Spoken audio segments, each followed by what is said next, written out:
because we trust, right? We trust that it's going to show up, even if we don't know how and even if we don't know when.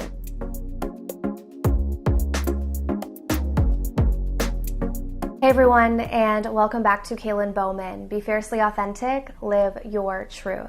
Before I begin today's video, if you guys are interested, I do have online courses, a self-love course called Become a Love Magnet, as well as a new conscious manifestation masterclass, which is a build on from the Become a Love Magnet course. In addition, I do have guided meditations and one-on-one coaching.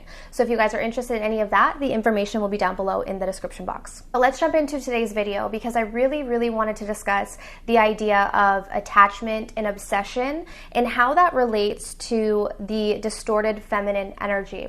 So all of us, whether we're male or female, have feminine and masculine energies. And our life operates at the most optimal state when both of these energies are in harmony. So if we have very distorted feminine energy, which is responsible for receptivity, it is going to be very difficult to trust that we can receive. So whether this means that we can receive perfect health, or that we can receive money, or that we can receive love, we won't trust it, right? And so when we don't trust our ability to receive, we go into the heavy, dominant masculine energy where we feel like we have to force things, we feel like we have to make things happen, but we do it from a place of it's not harmonious. We do it from a place of trying to overcompensate because we haven't balanced out our feminine energy. So if you're someone who during the natural manifestation process has a tendency to overly attach to your desires or overly obsess over your desires, this is coming from a wounded place. It's coming from a place of fearing your ability to trust. And if we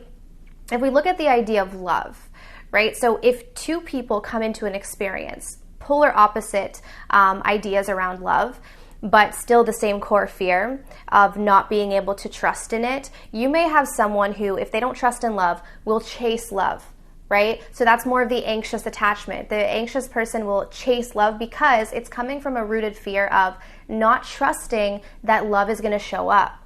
So there's a fear of, I got to make it happen. I got to chase, right? And then you can have the polar opposite of that dynamic where you have someone who doesn't trust that it's safe, right? Doesn't trust that love is safe, so then runs away.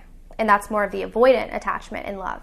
So you have these opposite polarities. And obviously the goal is to become secure, to have a secure attachment where you're able to trust in love. You're able to trust that if you give to love, it will give back to you, but you're also able to trust that if you stay in your own energy, love will also come. So this is why it's so important that we balance out our feminine and masculine energies, and the same goes with money as well, right? If we grew up in an environment where there was a lot of fear around money and money was very scarce, we are not going to believe that money is just going to show up, right? We are going to be obsessing over money because we're living in a lack consciousness, or we're going to be overly dominating, right? So we're going to feel like we've got to do all this hard work to make money.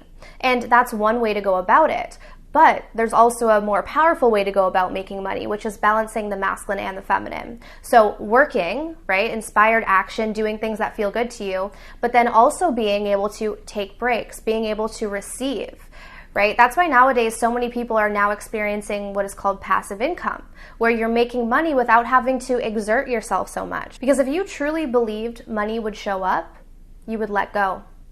You wouldn't be so attached to it. You wouldn't be holding on to it. The second money came, you wouldn't be, hoarding it. If you truly believe love would show up, you would stop obsessing, whether it's obsessing about the next partner that's going to come or obsessing over a specific person. And this is why I always say it's so important that we do our inner work, because when we harmonize our own energy, we then become a powerhouse. We then become a magnet for the things that we desire.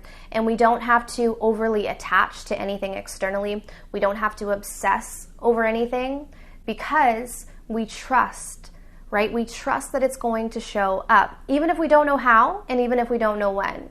We have that level of trust because we're more in a vibration of love. Because as I always say as well, love and trust go together, right? When you're in a vibration of love, you're fully trusting in the divine. So I just made this video today to kind of give you a different perspective if you are someone who has a tendency to overly attach or overly obsess about your desires, and take a look at where is this coming from? Because when we can get to the root of why we do things, that's when we can truly heal. So I hope that this video today was helpful for you guys. If it was, be sure to give me a thumbs up, go down below, subscribe, hit the bell to get my notifications. And if you guys are interested in one-on-one coaching or the Become a Love Magnet course, which does help you harmonize your energy and come into full acceptance of the self, that information is down below in the description box. But I'm sending you guys absolute love and light, and I'll see you soon. Take care.